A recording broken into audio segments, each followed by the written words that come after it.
I want you to comment briefly on someone like Malam Nasir El-Rufai, who openly says, I mean, he rallied northern votes, he rallied his fellow northern governors when they were not clear. It was, and I'm sure you alluded to it also, Buhari was not open to supporting Tinubu candidature for the APC primaries. So, and I think some of them, governors, wanted the position, but Buhari didn't back any of them. Eventually, the lot fell on Malam Nasir El-Rufai, according to him, to go rally northern governors to support Tinubu. But as we see it here, sir, is it not a great irony that the same Nasir who promoted and championed Muslim ticket is behind bars? I normally would decline commenting about Nasir because we're in the university together. Oh, you were in ABU together? Yeah, well, I was his senior, okay. But it was a survey department, exactly. I was electrical engineering department. And so I know quite, even at that time, some of his idiosyncrasies, some of his character flaws and character, whatever I call the opposite of flaw, what is it now? He's somebody we used to call him Nasir a giant. He's a small man, yes, that will want to be recognized as a giant. That characterization will make you reckless in some of the things you say or do, just so you can look big. I think that is one of his character flaws. He likes to claim credit for sometimes what is not his. And when credits are his, he tends to exaggerate the influence. The influence. That is, I see him like that. These are some of the things I tell you. Everybody will tell you he brought Bola Tinubu to government or Buhari to government. When I was SGF, I used to run into people who will come to me and say, I was, for example, the director of planning and strategy in the presidential election, and you have not given me anything. Without me, Buhari would not have been president.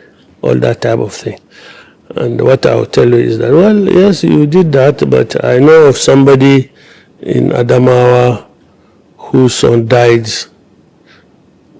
in a road accident on his way to coming for Buhari's rally.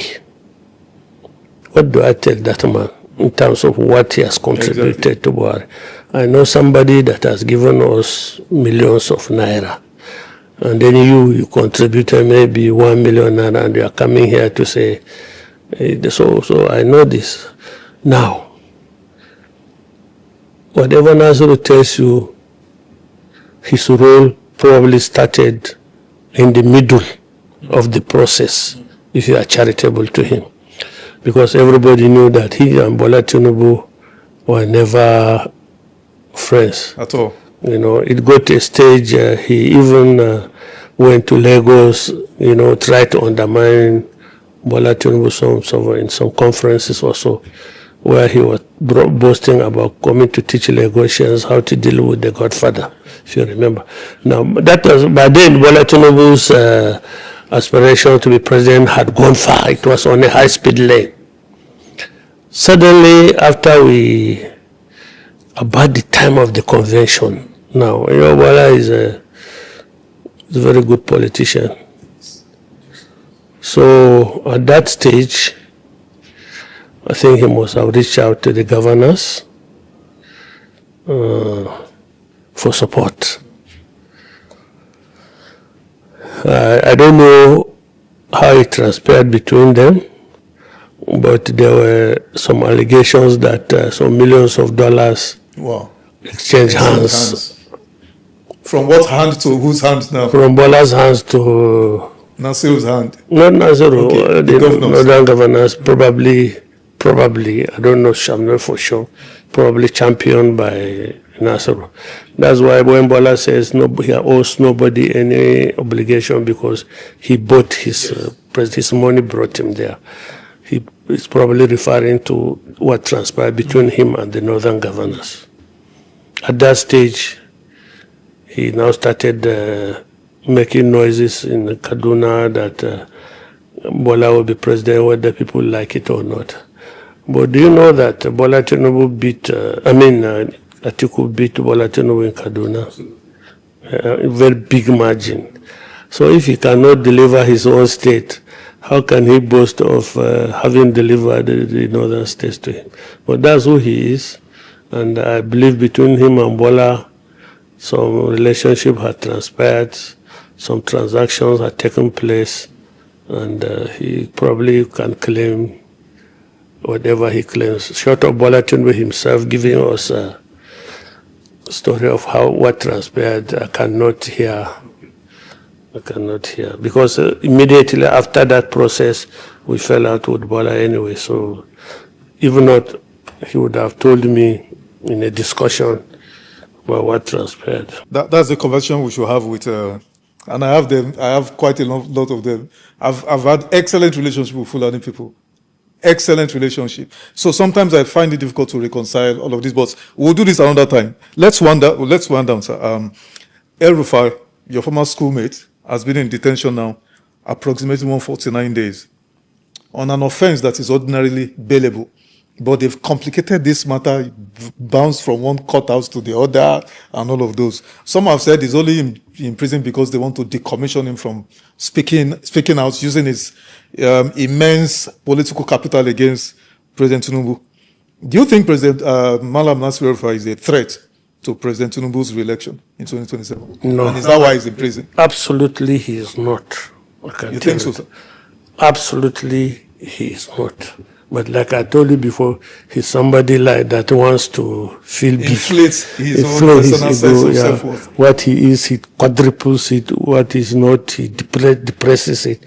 And but his influence, of course, you see, he has enormous resources, I believe, I'm sure. Even as a professional, before he went into government, he was quite a successful quantity surveyor. I knew some big projects. So he's a man of immense resources, and he has made more as FCT minister, he has made more in 8 years as governor, and so on and so forth. He has enormous resources. And he can use to do damage. And he can use it not to do damage, he can use it to do propaganda in his own defense, like he's doing now.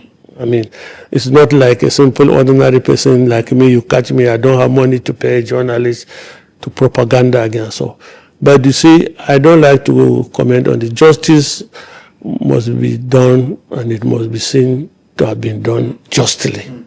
It doesn't matter who say, but there's life. But you see, life also has. Sometimes you get your own response from God while you are still alive or this art. The manner in which he did his governance is only paying the... In Kaduna State, you mean? Yeah, and even everywhere. You know, he's somebody that thinks power is absolute and he can deploy it to do anything that he wants. I remember one of my friends, Abdul Kadir, who was a national vice chairman of APC Northwest. He was in disagreement with Nasuru. Nasuru just went to his house and demolished it. That house was finished. It was only painting was going on. It was on a federal government plot, which was allocated to him by federal government. He had the papers, but it was just demolished, just because Nasuru is a governor and he can demolish a house. That's the practical. I know another issue that when one of the chiefs, Kofana is one of the, forgotten this chiefdom now, close to Kaduna. They invited the chief, first class chief, for a meeting on security in government house. On his way back, he was waylaid by maybe bandits now, whoever they are. They took him, killed his security man, Dogari, and took him to the bush and eventually executed him. Now, he had just left a meeting with the governor, and the state governor didn't show any sympathy. When the community started protesting, he ordered the leaders of the community, the title holders. He arrested all of them. Some of them were my church members, locked them up without trial. 1 year, like a joke. like a joke. We tried going to this court, state court now, they own the state court. Couldn't find a sensible judge to release them. Even some of them confessed that they are under orders. I think they spent 4 or 5 years. Eventually, some of them came out heartbroken and died. And such things Nasiru is good at doing, deploying immense power to frustrate the law and deal with you. So it's, you could argue that it's only fair that he's testing his own medicine, but that is not to say government should deploy that type of authority. If Nasiru did it, it was bad. If this government is doing it, it is bad. But you cannot... I like your sense of fairness.